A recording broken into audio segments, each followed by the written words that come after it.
ಹುಡುಕಾಟ ಪ್ರಾರಂಭಿಸಿದ್ದು within 2 hours ಒಳಗಡೆನೆ ಸೌಜನ್ಯ ಸಿಗ್ತಾಳೆ. ಆದ್ರೆ ಶವ ಆಗಿ ಅವಳ ಕೈಗಳನ್ನ ಅವಳದೇ ದುಪಟ್ಟ ಅಂಡ್ ID ಕಾರ್ಡ್ ಇಂದ ಮರಕ್ಕೆ ಕಟ್ಟಿರ್ತಾರೆ. And most brutal part is ಅವಳ ಯೋನಿ, ಅವಳ ಏನಿತ್ತ ಅದ್ರ ಒಳಗಡೆ 6 inch ಮಣ್ಣು ತುಂಬಿರ್ತಾರ. ಓ ಬಿಡಪ್ಪ, ನಮ್ ಪೊಲೀಸ್ ಅವ್ರಿಗೆ ತಮ್ಮ ಡ್ಯೂಟಿ ಮೇಲೆ ಎಷ್ಟೊಂದು ನಿಷ್ಠೆ ಇದೆ, ಒಂದೇ ದಿನದಲ್ಲಿ ಆರೋಪಿನ ಹಿಡಿದ್ಬಿಟ್ರಲ್ಲ ಅಂತ ಪೊಲೀಸ್ ಅವ್ರ ಮೇಲೆ ಫುಲ್ ಒಂಥರ ಹೊಗಳ್ತಾ ಇರ್ತಾರೆ.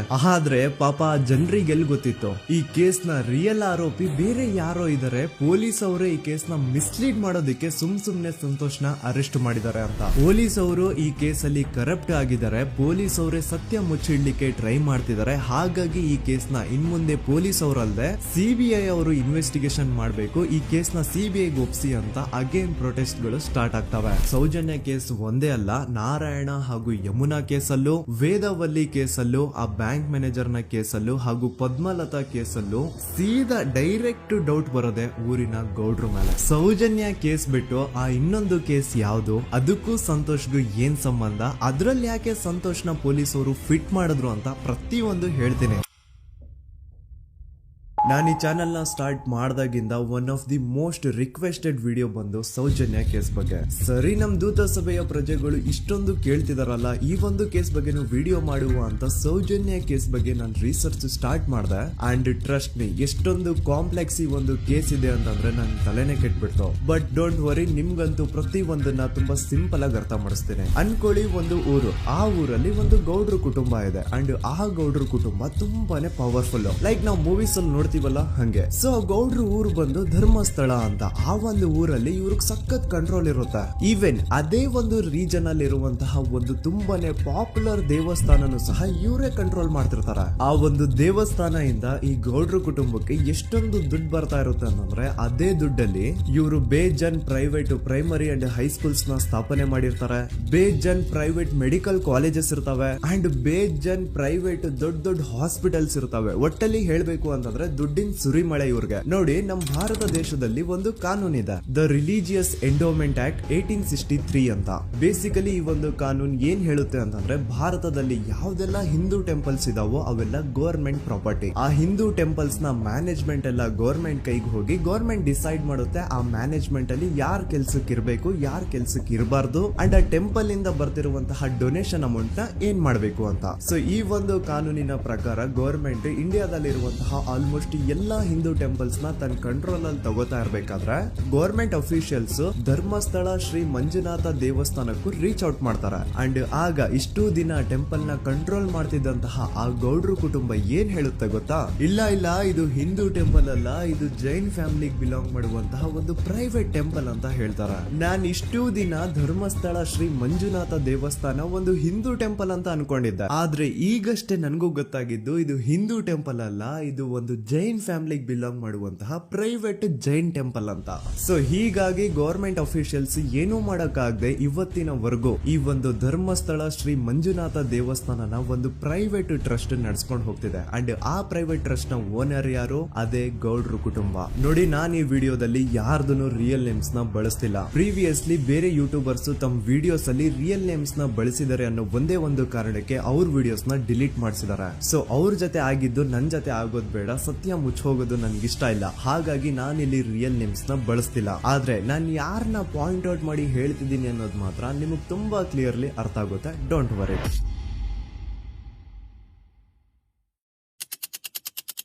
ದಿನಾಂಕ 9/10/2012. A very normal day for everyone except Soujanya. Dharmasthala ಹತ್ರ ಇರುವಂತಹ ಪಂಗಳ್ ಅನ್ನೋ ಒಂದು ಸಣ್ಣ ಹಳ್ಳಿಗೆ ಬಿಲಾಂಗ್ ಮಾಡುವಂತಹ ಸೌಜನ್ಯ ತುಂಬಾನೇ ಒಳ್ಳೆ ಹುಡುಗಿ. SDM ಕಾಲೇಜ್ ಆಫ್ ಉಜ್ರಿಯಲ್ಲಿ 2nd PUC ಓದ್ತಿದ್ದಂತಹ ಇವಳು ತುಂಬಾನೇ ಬ್ರೈಟ್ ಸ್ಟೂಡೆಂಟ್ ಕೂಡ. ಸೊ ಒಂದು ದಿನ ಅಂದ್ರೆ 9 ಅಕ್ಟೋಬರ್ 2012 ಬೆಳಿಗ್ಗೆ 7:30-8 ಗಂಟೆ ಹಾಗೆ ಆಸ್ ಯೂಶುವಲ್ ತನ್ನ ಕಾಲೇಜ್ ಹೋಗೋದಕ್ಕೆ ರೆಡಿ ಆಗ್ತಿರ್ತಾಳೆ. ಅವತ್ತು ಮಂಗಳವಾರದ ದಿನ ಅಂಡ್ ಅವತ್ತು ಲೋಕಲ್ ಫೆಸ್ಟಿವಲ್ ಬೇರೆ ಇರುತ್ತೆ, ಹೊಸ ಅಕ್ಕಿ ಅಂತ. ಈ ಒಂದು ಲೋಕಲ್ ಫೆಸ್ಟಿವಲ್ ದಿನ ಮನೆ ಒಳಗಡೆ ಏನೇ ಅಡುಗೆ ಮಾಡಿದ್ರು ಹೊಸ ಅಕ್ಕಿನೇ ಬಳಸಬೇಕು. ಸೊ ಹೊಸ ಅಕ್ಕಿ ತಂದು ಬ್ರೇಕ್ಫಾಸ್ಟ್ ನ ರೆಡಿ ಮಾಡೋಷ್ಟ್ರಲ್ಲಿ ಸೌಜನ್ಯ ಅವ್ರ ತಾಯಿ ತುಂಬಾ ಲೇಟ್ ಮಾಡ್ತಾರೆ. ಸೊ ಕಾಲೇಜ್ಗೆ ಲೇಟ್ ಆಗ್ತಿದೆ ಅಂತ ಈ ಸೌಜನ್ಯ ಟಿಫಿನ್ ಸಹ ಮಾಡದೆ ಹಾಗೆ ಹೋಗ್ತಾಳೆ. ಅವಳ ತಲೆಯಲ್ಲಿ ಏನಿತ್ತು ಅಂತಂದ್ರೆ, ಹೆಂಗೋ ಇವತ್ತು ಲೋಕಲ್ ಫೆಸ್ಟಿವಲ್ ಬೇರೆ ಇದೆ, ಹಾಗಾಗಿ ಮೇ ಬಿ ಕಾಲೇಜು ಬೇಗ ಬಿಡ್ಬೋದು, ಸೊ ಮಧ್ಯಾಹ್ನ ಡೈರೆಕ್ಟ್ ಮನೆಗೆ ಬಂದು ಊಟ ಮಾಡುವ ಬಿಡು ಅಂತ ಅವಳು ಅನ್ಕೊಂಡಿರ್ತಾಳೆ. ಆದ್ರೆ ಕಾಲೇಜ್ ಹೋಗಾದ್ಮೇಲೆ ಗೊತ್ತಾಗುತ್ತೆ ಅವತ್ತು ಅವಳಿಗೆ ಸ್ಪೆಷಲ್ ಕ್ಲಾಸಸ್ ಬೇರೆ ಇದೆ ಅಂತ. ಸೌಜನ್ಯ ಬ್ರೇಕ್ಫಾಸ್ಟ್ ಕೂಡ ಮಾಡಿರಲ್ಲ ಅಂಡ್ ಲಂಚ್ ಬಾಕ್ಸ್ ಕೂಡ ತಂದಿರಲ್ಲ. ಹಾಗಾಗಿ ಲಂಚ್ ಟೈಮ್ ಅಲ್ಲಿ ಸೌಜನ್ಯನ ಒಬ್ಳು ಫ್ರೆಂಡ್ ಜಾನ್ವಿ ತಾನ್ ತಂದಿರುವಂತಹ ಲಂಚ್ ಬಾಕ್ಸ್ ಅಲ್ಲಿ ಒಂದಿಷ್ಟು ಲಂಚ್ ನ ಆಫರ್ ಮಾಡ್ತಾಳ. ಆದ್ರೆ ಸೌಜನ್ಯ ಪರವಾಗಿಲ್ಲ ನೀನ್ ತಿನ್ನು, ನಾನ್ ಮನೆಗೆ ಹೋಗ್ಬಿಟ್ಟು ಊಟ ಮಾಡ್ಕೊಂತೀನಿ ಅಂತ ಹೇಳ್ತಾಳ. ಸುಮಾರು ಮಧ್ಯಾಹ್ನದ 3:45ಕ್ಕೆ ಕಾಲೇಜ್ ಬಿಡುತ್ತೆ. ಸೌಜನ್ಯ ಕಾಲೇಜ್ ಇಂದ ಬಸ್ ಅಲ್ಲಿ ಬಂದು ನೇತ್ರಾವತಿ ಬಸ್ ಸ್ಟಾಪ್ ಹತ್ರ ಇಳ್ಕೋತಾಳ. ಅವಳ ಜೊತೆ ಅವಳ ಕ್ಲಾಸ್ ಮೇಟ್ಸ್ ಅಂಡ್ ಫ್ರೆಂಡ್ಸ್ ಎಲ್ಲ ಇರ್ತಾರೆ. ಸೊ ಅವ್ರಿಗೆಲ್ಲ ಬಾಯ್ ಹೇಳ್ಬಿಟ್ಟು ಸೌಜನ್ಯ ತನ್ನ ಮನೆ ಕಡೆಗೆ ಹೊರಡ್ತಾಳ. ನೇತ್ರಾವತಿ ಬಸ್ ಸ್ಟಾಪ್ ಇಂದ ಸೌಜನ್ಯ ಮನೆಗೆ 20 ಮಿನಿಟ್ಸ್ ನ ವಾಕ್ ಇರುತ್ತೆ. ಮ್ಯಾಕ್ಸ್ ಟು ಮ್ಯಾಕ್ಸ್ 30 ಮಿನಿಟ್ ಹಿಡಿಬಹುದು. ಸೊ ಸೌಜನ್ಯ ನಡ್ಕೊಂಡು ಮನೆ ಕಡೆಗೆ ಹೋಗ್ತಾ ಇರ್ತಾಳೆ. ಒಂದ್ ಸ್ವಲ್ಪ ದೂರದಲ್ಲಿ ಪ್ರಕೃತಿ ಹಾಸ್ಪಿಟಲ್ ಅಂತ ಒಂದಿರುತ್ತೆ. ಅಲ್ಲಿನ ಸೆಕ್ಯೂರಿಟಿ ಗಾರ್ಡ್ ಸೌಜನ್ಯ ನಡ್ಕೊಂಡು ಹೋಗ್ತಾ ಇರೋದನ್ನ ನೋಡ್ತಾನೆ ಕೂಡ. ನಂತರ ಸೌಜನ್ಯ ಒಂದು 10 ನಿಮಿಷ ಹಂಗೆ ಮುಂದೆ ನಡ್ಕೊಂಡು ಹೋಗಾದ್ಮೇಲೆ ಸೌಜನ್ಯಗೆ ತನ್ನ ಮಾವ ಸಿಗ್ತಾರ. ಅವರು ಸೌಜನ್ಯನ ನೋಡಿ ಮಾತಾಡಿಸ್ತಾರೆ. ಯಾಕಮ್ಮ ಕಾಲೇಜಿಂದ ಇಷ್ಟು ಲೇಟ್ ಬರ್ತಿದ್ಯಾ ಅಂತ ಕೇಳ್ತಾರ. ಆಗ ಸೌಜನ್ಯ ಇಲ್ಲ ಮಾವ, ಕಾಲೇಜಲ್ಲಿ ಸ್ಪೆಷಲ್ ಕ್ಲಾಸ್ ಇತ್ತು ಹಾಗಾಗಿ ಲೇಟ್ ಆಗ್ಬಿಡ್ತು ಅಂತ ಹೇಳಿ ಒಂದೆರಡು ಮಾತಾಡಿಸಿ ನಂತರ ತನ್ನ ಮನೆ ಕಡೆ ತಾನು ಹೊರಡ್ತಾಳ. ಈಗ ಆ ಒಂದು ಪಾಯಿಂಟ್ ಇಂದ ಸೌಜನ್ಯಗೆ ತನ್ನ ಮನೆ ಹೋಗ್ಲಿಕ್ಕೆ 10 ನಿಮಿಷ ಬೇಕು. ಮ್ಯಾಕ್ಸ್ ಟು ಮ್ಯಾಕ್ಸ್ 20 ಮಿನಿಟ್ ಅನ್ಕೊಳ್ಳಿ. 3:45ಕ್ಕೆ ಕಾಲೇಜ್ ಬಿಟ್ರೆ ಅರೌಂಡ್ 4:30ಗೆ ಮನೇಲಿ ಇರ್ಬೇಕಾಗಿದ್ದು ಹುಡುಗಿ 6:15 ಗಂಟೆ ಆಗಿದ್ರು ಮನೆಗೆ ಸೇರಿರಲ್ಲ. ಸೊ ಮನೇಲಿ ಸೌಜನ್ಯ ಅವ್ರ ತಾಯಿಗೆ ಟೆನ್ಷನ್ ಸ್ಟಾರ್ಟ್ ಆಗುತ್ತೆ. ಏನಪ್ಪಾ ಈ ಹುಡುಗಿ ಎಷ್ಟೊತ್ತಾದ್ರೂ ಇನ್ನು ಮನೆಗ್ ಬಂದಿಲ್ವಲ್ಲ ಅಂತ. ಸೊ ಅವ್ರೇನ್ ಮಾಡ್ತಾರೆ, ಸೌಜನ್ಯ ಅವ್ರ ತಂದೆ ಕಾಲ್ ಮಾಡ್ಬಿಟ್ಟು ರೀ ಹಿಂಗೆ 3:30-4 ಗಂಟೆಗೆ ಕಾಲೇಜಿಂದ ಮನೆಗ್ ಬರ್ತಿದ್ದಿದ್ ನಮ್ ಹುಡುಗಿ ಇವತ್ತು 7 ಗಂಟೆ ಆದ್ರೂ ಇನ್ನು ಮನೆಗ್ ಬಂದಿಲ್ಲ, ನೀವು ಸ್ವಲ್ಪ ಬೇಗ ಮನೆಗ್ ಬಂದು ವಿಚಾರಿಸಿ ಅಂತ ಗಾಬ್ರಿಲಿ ಹೇಳ್ತಾರೆ. ಸರಿ ಅಂತ ಸೌಜನ್ಯ ಅವ್ರ ತಂದೆ ಮನೆಗ್ ಬಂದ್ಬಿಟ್ಟು ಸೌಜನ್ಯನ ಫ್ರೆಂಡ್ಸ್ ಕ್ಲಾಸ್ ಮೇಟ್ಸ್ ಯಾರ್ದೆಲ್ಲ ಅವ್ರ ಹತ್ರ ನಂಬರ್ ಇರುತ್ತೋ ಅವ್ರಿಗೆಲ್ಲ ಕಾಲ್ ಮಾಡ್ಬಿಟ್ಟು ಸೌಜನ್ಯ ಬಗ್ಗೆ ಕೇಳ್ತಾರ. ನಮ್ ಹುಡುಗಿ ಏನಾದ್ರು ನಿಮ್ ಮನೆಗ್ ಬಂದಿದ್ದಾಳ ಅಮ್ಮ ಅಂತ. ಆದ್ರೆ ಸೌಜನ್ಯನ ಫ್ರೆಂಡ್ಸ್ ಅಂಡ್ ಕ್ಲಾಸ್ ಮೇಟ್ಸ್ ಎಲ್ಲ ಇಲ್ಲ ಅಂಕಲ್ ನಮ್ ಮನೆಗಂತೂ ಸೌಜನ್ಯ ಏನು ಬಂದಿಲ್ಲ, ಅವಳು ಬಸ್ ಸ್ಟಾಪ್ ಇಂದ ಸೀದಾ ನಿಮ್ ಮನೆ ಕಡೆಗೇನೆ ಹೊರಟ್ಲಲ್ವಾ, ಯಾಕೆ ಇನ್ನೂ ಬಂದಿಲ್ವಾ ಅಂತ ಕೇಳ್ತಾರ. ಆಗ ಸೌಜನ್ಯ ಅವ್ರ ತಂದೆ ಇಲ್ಲಮ್ಮ ಬಂದಿಲ್ಲ ಹಾಗಾಗಿನೇ ಕಾಲ್ ಮಾಡಿರೋದು ಅಂತ ಹೇಳಿ ಕಾಲ್ ಕಟ್ ಮಾಡ್ತಾರ. ದೆನ್ ಸೌಜನ್ಯ ಅವ್ರ ತಂದೆ ಸೌಜನ್ಯ ಅವ್ರ ಮಾವ ಕಾಲ್ ಮಾಡ್ತಾರ. ಅಳಿಯ ಎಲ್ಲಿದ್ಯಾ, ನನ್ ಮಗಳು ಇನ್ನು ಮನೆಗ್ ಬಂದಿಲ್ಲ, ನೀನೇನಾದ್ರೂ ಅವಳನ್ನ ನೋಡ್ದ ಅಂತ ಕೇಳ್ತಾರ. ಆ ಕಡೆಯಿಂದ ಅವರು ಸೌಜನ್ಯನ ಮಾವ ಹೇಳ್ತಾರೆ, ನಾನ್ ನೋಡ್ದೆ 4:15 ಹಾಗೆ ಆ ಹುಡುಗಿ ಕಾಲೇಜಿಂದ ಬರ್ಬೇಕಾದ್ರೆ ನನಗ್ ಕಾಣಿಸಿದ್ಲು, ನಾನ್ ಸ್ವಲ್ಪ ಮಾತಾಡ್ದೆ ಅವಳ ಹತ್ರ, ಅದಾದ್ಮೇಲೆ ಅವಳು ಮನೆ ಕಡೆ ಹೋದ್ಲಲ್ಲ, ಯಾಕೆ ಇನ್ನೂ ಬಂದಿಲ್ವಾ ಅಂತ ಅವರೇ ಉಲ್ಟಾ ಕ್ವಶನ್ ಕೇಳ್ತಾರ. ಈ ಕಡೆ ಸೌಜನ್ಯ ಅವ್ರ ತಂದೆ ಇಲ್ಲ 7 ಗಂಟೆ ಆದ್ರೂ ಮಗು ಇನ್ನು ಮನೆಗ್ ಬಂದಿಲ್ಲ, ನಮ್ಗೆ ಯಾಕೋ ತುಂಬಾ ಗಾಬರಿ ಆಗ್ತಿದೆ, ನೀನೊಂದ್ ಕೆಲ್ಸ ಮಾಡು ನಮ್ಮವ್ರನ್ನೆಲ್ಲ ಸೇರ್ಸು ಎಲ್ರೂ ಸೇರಿ ಹುಡುಕುವ ಅವಳನ್ನ ಅಂತ ಸುಮಾರು ರಾತ್ರಿ 7 ಗಂಟೆಯಿಂದ ಹಿಡಿದು 11 ಗಂಟೆವರೆಗೂ ಸೌಜನ್ಯನ ಮನೆಯವರು ಅಂಡ್ ಊರಿನ ಜನ 200-300 ಜನ ಸೇರ್ಕೊಂಡು ಸೌಜನ್ಯನ ಹುಡುಕ್ತಾರೆ. ಆದ್ರೆ ಸೌಜನ್ಯನ ಒಂದು ಸುಳಿವು ಸಿಗಲ್ಲ. ಸೊ ಕೊನೆಗೆ ಸಹಾಯ ಕೇಳ್ತಾ ರಾತ್ರಿ 11 ಗಂಟೆ ಹಾಗೆ ಸೌಜನ್ಯನ ತಂದೆ ತಾಯಿ ಅಂಡ್ ಊರಿನ ಜನ ಎಲ್ಲ ಬೆಳ್ತಂಗಡಿ ಪೊಲೀಸ್ ಸ್ಟೇಷನ್ ಹತ್ರ ಹೋಗ್ತಾರ. ಅಲ್ಲಿ ಪೊಲೀಸ್ ಅವ್ರ ಹತ್ರ ಕಾಲೇಜ್ ಹೋಗಿದ್ ನಮ್ ಹುಡುಗಿ ಇಷ್ಟೊತ್ತಾದ್ರೂ ಇನ್ನು ಮನೆಗ್ ಬಂದಿಲ್ಲ, ಎಷ್ಟು ಹುಡುಕಿದ್ರು ಸಿಗ್ತಾ ಇಲ್ಲ, ಸೊ ಪ್ಲೀಸ್ ಒಂದು ಮಿಸ್ಸಿಂಗ್ ರಿಪೋರ್ಟ್ ನ ಫೈಲ್ ಮಾಡಿ ನಮ್ ಹುಡುಗಿನ ಹುಡುಕೊಡಿ ಅಂತ ಕೇಳ್ಕೊತಾರ.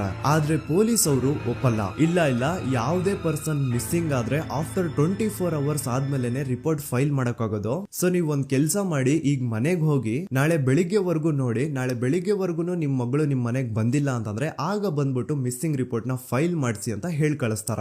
ಆಗ ಆಲ್ಮೋಸ್ಟ್ ಮಿಡ್ ನೈಟ್ ಆಗಿರೋದ್ರಿಂದ ಅಂಡ್ ಮಳೆ ಬೇರೆ ತುಂಬಾ ಜೋರಾಗಿ ಬರ್ತಾ ಇರುತ್ತೆ. ಸೊ ಈ ಸಿಚುವೇಶನ್ ಅಲ್ಲಿ ಸೌಜನ್ಯನ ಹುಡುಕ್ಲಿಕ್ಕೆ ಆಗಲ್ಲ. ನಾಳೆ ಬೆಳಿಗ್ಗೆ ಸೇರ್ಕೊಂಡು ಅಗೇನ್ ಎಲ್ರು ಸೌಜನ್ಯನ ಹುಡುಕುವ ಅಂತ ಸೌಜನ್ಯನ ಮನೆಯವರು ಅಂಡ್ ಊರಿನ ಜನ ಎಲ್ರು ತಮ್ಮ ಮನೆಗೆ ಹೋಗ್ಬಿಡ್ತಾರ. ನೆಕ್ಸ್ಟ್ ದಿನ ಅಂದ್ರೆ 10 ಅಕ್ಟೋಬರ್ 2012 ಬುಧವಾರದ ದಿನ ಬೆಳಿಗ್ಗೆ 10 ಗಂಟೆ ಹಾಗೆ ಸೌಜನ್ಯನ ಮನೆಯವರು ಅಂಡ್ ಊರಿನ 200-300 ಜನ ಸೇರ್ಕೊಂಡು ಅಗೇನ್ ಸೌಜನ್ಯಗೋಸ್ಕರ ಹುಡುಕಾಟ ಸ್ಟಾರ್ಟ್ ಮಾಡ್ತಾರ. ಹುಡುಕಾಟ ಪ್ರಾರಂಭಿಸಿದ್ದು ವಿತಿನ್ 2 ಅವರ್ಸ್ ಒಳಗಡೆನೆ ಸೌಜನ್ಯ ಸಿಗ್ತಾಳೆ. ಆದ್ರೆ ಶವ ಆಗಿ. ಆ 200-300 ಊರಿನ ಜನ ಎಲ್ಲ ಸೇರ್ಕೊಂಡು ಏನ್ ಸೌಜನ್ಯನ ಹುಡುಕ್ತಾ ಇದ್ರು ಅದರಲ್ಲಿ ಯಾರೋ ಒಬ್ರಿಗೆ ಸೌಜನ್ಯನ ಮನೆಯಿಂದ ಕೇವಲ 10 ನಿಮಿಷ ದೂರದಲ್ಲಿರುವಂತಹ ಒಂದು ಹಳ್ಳನ ದಡದಲ್ಲಿ ಸೌಜನ್ಯನ ಮೃತದೇಹ ಸಿಗುತ್ತಾ. ಈಗ ಸತ್ತಿರುವಂತಹ ಸೌಜನ್ಯನ ಡೆಡ್ ಬಾಡಿ ಯಾವ ಒಂದು ಕಂಡೀಷನ್ ಅಲ್ಲಿ ಇತ್ತು ಅಂತ ಹೇಳ್ತೀನಿ, ಸ್ವಲ್ಪ ಗಮನ ಇಟ್ಟು ಕೇಳಿಸ್ಕೊಳ್ಳಿ. ಅವಳ ಕೈಗಳನ್ನ ಅವಳದೇ ದುಪಟ್ಟ ಅಂಡ್ ID ಕಾರ್ಡ್ ಇಂದ ಮರಕ್ಕೆ ಕಟ್ಟಿರ್ತಾರ.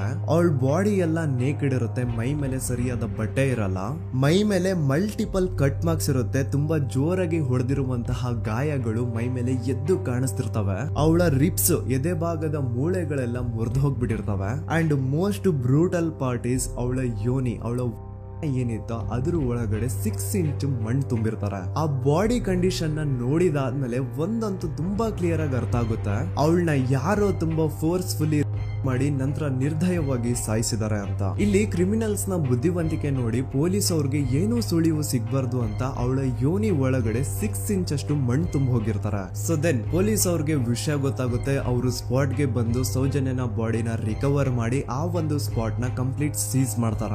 ಒಬ್ಳು ಸಾಮಾನ್ಯ ಮಿಡಲ್ ಕ್ಲಾಸ್ ಹುಡುಗಿ, ಒಬ್ಳು ವೆರಿ ಬ್ರೈಟ್ ಸ್ಟೂಡೆಂಟ್ ನ ಈ ಮಟ್ಟಿಗೆ ಇಷ್ಟು ನಿರ್ದಯವಾಗಿ ಸಾಯಿಸಿರೋದು ಯಾರು? ಇನ್ ಕೇಸ್ ಏನಾದ್ರೂ ಈ ಕ್ರೈಮ್ ಮಾಡಿದವನು ಸಿಕ್ಕಿ ಬಿದ್ರೆ ಅವನ್ನ ಸುಮ್ನೆ ಬಿಡಬಾರ್ದು ಅಂತ ಜನ ಆಕ್ರೋಶ ವ್ಯಕ್ತಪಡಿಸ್ತಾರೆ. ಅಂಡ್ ಗೆಸ್ ವಾಟ್, ನಮ್ ಪೊಲೀಸ್ ಅವರು ಇಷ್ಟೊಂದು ಫಾಸ್ಟ್ ಆಗಿ ಇನ್ವೆಸ್ಟಿಗೇಷನ್ ಕಂಪ್ಲೀಟ್ ಮಾಡ್ತಾರೆ ಅಂತ ನಾನಂತೂ ಎಕ್ಸ್ಪೆಕ್ಟ್ ಮಾಡಿರ್ಲಿಲ್ಲ. ಅಂಡ್ ಈವನ್ ಈ ಒಂದು ವಿಷಯದಿಂದ ಊರಿನ ಜನನು ಶಾಕ್ ಆಗ್ತಾರೆ. ಸೌಜನ್ಯ ಬಾಡಿ ಸಿಕ್ಕಿದ್ದು ನೆಕ್ಸ್ಟ್ ದಿನ ಅಂದ್ರೆ 11 ಅಕ್ಟೋಬರ್ 2012 ಸಂಜೆ 5 ಗಂಟೆ ಹಾಗೆ ಯಾರು ಸೌಜನ್ಯನ ಪಂಡು ಮರ್ಡರ್ ಮಾಡಿದ್ನೋ ಆ ಕ್ರಿಮಿನಲ್ ಕೂಡ ಸಿಕ್ಕಿ ಬೀಳ್ತಾನೆ. ಈಗ ನೀವು ಥಿಂಕ್ ಮಾಡ್ಬೋದು, ಸೌಜನ್ಯನ ಯಾರು ಮರ್ಡರ್ ಮಾಡಿದ್ರು ಅಂಡ್ ಯಾರ ಕ್ರೈಮ್ ನ ಮಾಡಿದ್ರು ಅವನು ನೆಕ್ಸ್ಟ್ ದಿನಾನೇ ಸಿಕ್ಕಿ ಬಿದ್ದ. ಹಾಗಿದ್ರೆ ಈ ಕೇಸ್ ಯಾವಾಗ್ಲೂ ಕ್ಲೋಸ್ ಆಗ್ಬಿಡ್ಬೇಕಿತ್ತು. ಆದ್ರೂ ಸ್ಟಿಲ್ ಇವತ್ತಿನ ದಿನವರೆಗೂ ಯಾಕೆ ಈ ಕೇಸ್ ಪದೇ ಪದೇ ನ್ಯೂಸ್ ಅಲ್ಲಿ ಬರುತ್ತೆ ಅಂದ್ರೆ, ನಮ್ ದೂತ ಸಭೆಯ ಪ್ರಜೆಗಳೇ ರೆಡಿ ಆಗಿ, ಆರೋಪಿ ಸಿಕ್ಕಾದ್ಮೇಲೆ ಈ ಕೇಸು ಕ್ಲೋಸ್ ಆಗಿಲ್ಲ. ಆಕ್ಚುಲಿ ಈ ಕೇಸು ಓಪನ್ ಆಗಿದ್ದೆ ಈಗ. ನೋಡಿ, ಸೌಜನ್ಯನ ಬಾಡಿ ಸಿಕ್ಕಿದ್ದು ನೆಕ್ಸ್ಟ್ ದಿನ ಅಂದ್ರೆ 11 ಅಕ್ಟೋಬರ್ 2012. PSI ಯೋಗೇಶ್ ಅವರು ಯಾರನ್ನ ಈ ಕೇಸಲ್ಲಿ ಅರೆಸ್ಟ್ ಮಾಡಿದ್ರು ಅಂದ್ರೆ ಆತನ ಹೆಸರು ಬಂದು ಸಂತೋಷ್ ರಾವ್. 28-29 ವಯಸ್ಸಿರುವಂತಹ Santosh Rao first of all ಧರ್ಮಸ್ಥಳದವನು ಅಲ್ವೇ ಅಲ್ಲ, ಅವನು ಶೃಂಗೇರಿ ಅವನು. ಸಂತೋಷ್ ರಾವ್ ನ ತಂದೆ ಸ್ಕೂಲ್ ಟೀಚರ್ ಅಂಡ್ ತಾಯಿ ಹೌಸ್ ವೈಫ್. ಸಂತೋಷ್ ಮೊದ್ಲಿಂದನೂ ಒಂದ್ ಸ್ವಲ್ಪ ಮೆಂಟಲಿ ಇಲ್ಲಿರೋದ್ರಿಂದ ಅವನಿಗೆ ವಿದ್ಯೆ ಬರಹ ಅನ್ನೋದು ತಲೆಗೆ ಹೋಗಿರಲ್ಲ. ಹಾಗಾಗಿ ಅವನು ಶೃಂಗೇರಿಯಲ್ಲಿ ಒಂದು ಹೋಟೆಲ್ ಅಲ್ಲಿ ಕೆಲಸ ಮಾಡ್ತಿರ್ತಾನೆ. ಮೆಂಟಲಿ ಅನ್ಸ್ಟೇಬಲ್ ಇದ್ರೂ ಸಹ ಈತನಿಗೆ ದೇವ್ರ ಮೇಲೆ ಬಹಳ ನಂಬಿಕೆ ಇರುತ್ತೆ. ಹಾಗಾಗಿ ತಿಂಗಳಿಗೆ ಒಮ್ಮೆ ಆದ್ರೂ, ಅಟ್ಲೀಸ್ಟ್ 2 ತಿಂಗಳಿಗೆ ಒಮ್ಮೆ ಆದ್ರೂ ಈತ ಯಾವ್ದಾದ್ರು ಒಂದು ಪುಣ್ಯಕ್ಷೇತ್ರಕ್ಕೆ ವಿಸಿಟ್ ಮಾಡಿ ಬರ್ತಿರ್ತಾನೆ. ಹಾಗೇನೆ ಈ ಸತಿನೂ ಸಹ ಈತ ಧರ್ಮಸ್ಥಳಕ್ಕೆ ಬಂದಿರ್ತಾನೆ. ಇವನು ಧರ್ಮಸ್ಥಳಕ್ಕೆ ಬಂದಿದ್ದು ದಿನಾಂಕ 9 ಅಕ್ಟೋಬರ್ 2012. ಈ ದಿನಾಂಕನ ಸ್ವಲ್ಪ ನೋಟ್ ಮಾಡಿ ಇಟ್ಕೊಳ್ಳಿ, ಯಾಕಂತಂದ್ರೆ ಮುಂದೆ ಈ ಕೇಸಲ್ಲಿ ಇದೇ ಮೇಜರ್ ಟರ್ನಿಂಗ್ ಪಾಯಿಂಟ್. ಸೊ ಸೌಜನ್ಯನ ಡೆತ್ ಆಗಿಂತ ಒಂದು ದಿನ ಹಿಂದೆ ಧರ್ಮಸ್ಥಳಕ್ಕೆ ಬಂದಿರುವಂತಹ ಸಂತೋಷ್ ರಾವ್ಗೆ ಎಲ್ಲೂ ಉಳ್ಕೊಳ್ಳಿಕ್ಕೆ ಹೋಟೆಲ್ ಅಲ್ಲಿ ಅಥವಾ ಲಾಡ್ಜ್ ಅಲ್ಲಿ ರೂಮ್ ಸಿಗಲ್ಲ. ರೀಸನ್ ಇಷ್ಟೇ, ಸಂತೋಷ್ ರಾವ್ ನೋಡ್ಲಿಕ್ಕೆ ಸ್ವಲ್ಪ ಮೆಂಟಲಿ ಅನ್ಸ್ಟೇಬಲ್ ಪರ್ಸನ್ ತರ ಇರ್ತಾನೆ. ಅವನ ಅವತಾರ, ಅವನ ವೇಷಭೂಷಣ ಅಷ್ಟು ಸರಿ ಇರಲ್ಲ. ಹಾಗಾಗಿ ಇವನ್ಗೆ ಯಾವುದೇ ಒಂದು ಹೋಟೆಲ್ ಅಲ್ಲಿ ಅಥವಾ ಲಾಡ್ಜ್ ಅಲ್ಲಿ ಎಲ್ಲಿನೂ ರೂಮ್ ಸಿಗಲ್ಲ. ಸೊ ಉಳ್ಕೊಳ್ಳೋಕೆ ಜಾಗ ಸಿಗದೆ ಇವನೇನ್ ಮಾಡ್ತಾನೆ, ಅಲ್ಲೇ ಹತ್ರದಲ್ಲಿರುವಂತಹ ಬಾಹುಬಲಿ ಬೆಟ್ಟಕ್ಕೆ ಹೋಗಿ ಅಲ್ಲಿರುವಂತಹ ಬಾಹುಬಲಿ ಸ್ಟ್ಯಾಚು ಹತ್ರನೇ ಆಶ್ರಯ ತಗೊಳ್ತಾನೆ. ಅಂಡ್ 1-2 ದಿನ ಅವನು ಅಲ್ಲೇ ಉಳ್ಕೋತಾನೆ ಕೂಡ. ಡೇ ಟೈಮ್ ಅಲ್ಲಿ ಧರ್ಮಸ್ಥಳಕ್ಕೆ ಬಂದು ಧರ್ಮಸ್ಥಳ ಶ್ರೀ ಮಂಜುನಾಥ ದೇವಸ್ಥಾನದಲ್ಲಿದ್ದು ಅಲ್ಲೇ ಪ್ರಸಾದ ಊಟ ಎಲ್ಲ ಮಾಡಿ ನಂತರ ನೈಟ್ ಆಗ್ತಿದ್ದಂಗೆ ಬಾಹುಬಲಿ ಬೆಟ್ಟಕ್ಕೆ ಹೋಗಿ ಆ ಸ್ಟ್ಯಾಚು ಹತ್ರನೇ ಮಲ್ಕೊಳ್ತಿರ್ತಾನೆ. ಸೊ ಒಂದು ದಿನ ಅಂದ್ರೆ 11 ಅಕ್ಟೋಬರ್ 2012 ಸಂಜೆ 5 ಗಂಟೆ ಹಾಗೆ ಈ ಸಂತೋಷ್ ರಾವ್ ತನ್ನ ಪಾಡಿಗೆ ತಾನು ಆ ಬೆಟ್ಟದ ಮೇಲೆ ಕೂತ್ಕೊಂಡು ಸೀನರೀಸ್ ನ ಎಂಜಾಯ್ ಮಾಡ್ತಾ ಇರಬೇಕಾದ್ರೆ ಯಾರೋ ಅದೇ ಊರಿನ 5 ಜನ ಕಿಡಿಗೇಡಿಗಳು ಬಂದು ಇವನ್ ಹತ್ರ ಜಗಳ ತೆಗಿತಾರ. ಈ 5 ಜನ ಯಾರು ಅಂತ ನಂತರ ಹೇಳ್ತೇನೆ. ಸೊ ಈ 5 ಜನ ಕಿಡಿಗೇಡಿಗಳು ಸಂತೋಷ್ ರಾವ್ ಹತ್ರ ಜಗಳ ತೆಗೆದು ಅವನ್ನ ಅವಾಚ್ಯ ಶಬ್ದಗಳಿಂದ ಬೈದು ಅವನ್ನ ಹೊಡೆದು, ಅಷ್ಟೇ ಸಾಲದೆ ಆ 5 ಜನ ಸಂತೋಷ್ ರಾವ್ನ ಪೊಲೀಸ್ ಸ್ಟೇಷನ್ಗೆ ಎಳ್ಕೊಂಡ್ ಬಂದು ಇವನು ನಾವು ಬಾಹುಬಲಿ ಬೆಟ್ಟಕ್ಕೆ ಅಂತ ಹೋಗಿದ್ರೆ ಅಲ್ಲಿ ನಮ್ಮ ಮೇಲೆ ಅಟ್ಯಾಕ್ ಮಾಡ್ದ, ಇವ್ನು ನೋಡ್ಲಿಕ್ಕೂ ಸಹ ಒಳ್ಳೆ ಸೈಕೋ ಕಿಲ್ಲರ್ ಇದ್ದಂಗಿದಾನೆ, ನಮ್ಗೆ ಯಾಕೋ ನಿನ್ನೆ ನಮ್ಮೂರಲ್ಲಿ ನಡೆದಿರುವಂತಹ ಘಟನೆ ಆ ಸೌಜನ್ಯನ ಮರ್ಡರ್ ಇವನೇ ಮಾಡಿದಾನೆ ಅಂತ ಡೌಟ್ ಬರ್ತಿದೆ ಅಂತ ಆ 5 ಜನ ಕಿಡಿಗೇಡಿಗಳು ಸಂತೋಷ್ ರಾವ್ನ ಪೊಲೀಸ್ ಅವ್ರ ಹತ್ರ ಹಾಕೊಡ್ತಾರ. ಅಂಡ್ ಪೊಲೀಸ್ ಅವರು ಕೂಡ ಎಂತವ್ರು ನೋಡಿ, ಯಾರೋ 5 ಜನ ಕಿಡಿಗೇಡಿಗಳು ಬಂದು ಇವನೇ ಕೊಲೆ ಮಾಡಿದಾನೆ ಅಂತ ಹೇಳಿದ ತಕ್ಷಣ ಹಿಂದೆ ಮುಂದೆ ಕ್ರಾಸ್ ಚೆಕ್ ಮಾಡದೆ ಸಂತೋಷ್ ರಾವ್ನ ಅರೆಸ್ಟ್ ಮಾಡಿ ಸೌಜನ್ಯ ಕೇಸ್ ನ ಆರೋಪಿ ಸಿಕ್ಕಿದಾನೆ ಅಂತ ಎಲ್ಲಾ ಕಡೆ ಘೋಷಣೆ ಮಾಡ್ಬಿಡ್ತಾರ. ಜನರಿಗೆ ಈ ಕಡೆ ಒಂಥರ ನೆಮ್ಮದಿ, ಓ ಬಿಡಪ್ಪ ನಮ್ ಪೊಲೀಸ್ ಅವ್ರಿಗೆ ತಮ್ಮ ಡ್ಯೂಟಿ ಮೇಲೆ ಎಷ್ಟೊಂದು ನಿಷ್ಠೆ ಇದೆ, ಒಂದೇ ದಿನದಲ್ಲಿ ಆರೋಪಿನ ಹಿಡಿದ್ಬಿಟ್ರ ಅಂತ ಪೊಲೀಸ್ ಅವ್ರ ಮೇಲೆ ಫುಲ್ ಒಂಥರ ಹೊಗಳ್ತಾ ಇರ್ತಾರೆ. ಆದ್ರೆ ಪಾಪ ಜನರಿಗೆ ಎಲ್ಲಿ ಗೊತ್ತಿತ್ತು ಈ ಕೇಸ್ ನ ರಿಯಲ್ ಆರೋಪಿ ಬೇರೆ ಯಾರೋ ಇದಾರೆ, ಪೊಲೀಸ್ ಅವರೇ ಈ ಕೇಸ್ ನ ಮಿಸ್ಲೀಡ್ ಮಾಡೋದಕ್ಕೆ ಸುಮ್ನೆ ಸಂತೋಷ್ ನ ಅರೆಸ್ಟ್ ಮಾಡಿದ್ದಾರೆ ಅಂತ. ಸೊ ಸಂತೋಷ್ ರಾವ್ ಒಂದು ಹುಡುಗಿಯ ರೇಪ್ ಅಂಡ್ ಮರ್ಡರ್ ಕೇಸ್ ಅಲ್ಲಿ ಅರೆಸ್ಟ್ ಆಗಿದ್ದಾನೆ ಅನ್ನೋ ವಿಷಯ ಸಂತೋಷ್ ನ ತಾಯಿಗೆ ಗೊತ್ತಾದಾಗ ಅವ್ರ ಪಾಪ ನೋವಲ್ಲಿ ಕುರ್ಗಿ ಸಾಯ್ತಾರ. ಅಂಡ್ ಇನ್ನು ಅವ್ರ ತಂದೆ ಒಂದು ಕಡೆ ಪಾಪ ಹೆಂಡತಿನ ಕಳ್ಕೊಂಡಿರುವಂತಹ ನೋವು, ಇನ್ನೊಂದು ಕಡೆ ಮಗ ನೋಡಿದ್ರೆ ಯಾವ್ದೋ ಫಾಲ್ಸ್ ಕೇಸ್ ಅಲ್ಲಿ ಅರೆಸ್ಟ್ ಆಗಿದ್ದಾನೆ. ಈ ಕಡೆ ಕೇಸ್ ನ ಇನ್ವೆಸ್ಟಿಗೇಷನ್ ನಡೀತಾ ಇದೆ. ಅಂಡ್ ಇಲ್ಲಿ ನಾನು PSI ಯೋಗೇಶ್ ಅವ್ರ ಬಗ್ಗೆ ಅಂತೂ ಮೆನ್ಷನ್ ಮಾಡ್ಲೇಬೇಕು. ಈ ಪೊಲೀಸ್ ಆಫೀಸರು ಗೊತ್ತಿದ್ದು ಈ ತಪ್ಪನ ಮಾಡಿದ್ರು ಅಥವಾ ಗೊತ್ತಿಲ್ದೇನೆ ಈ ತಪ್ಪನ ಮಾಡಿದ್ರು ನನ್ಗಂತೂ ಗೊತ್ತಿಲ್ಲ.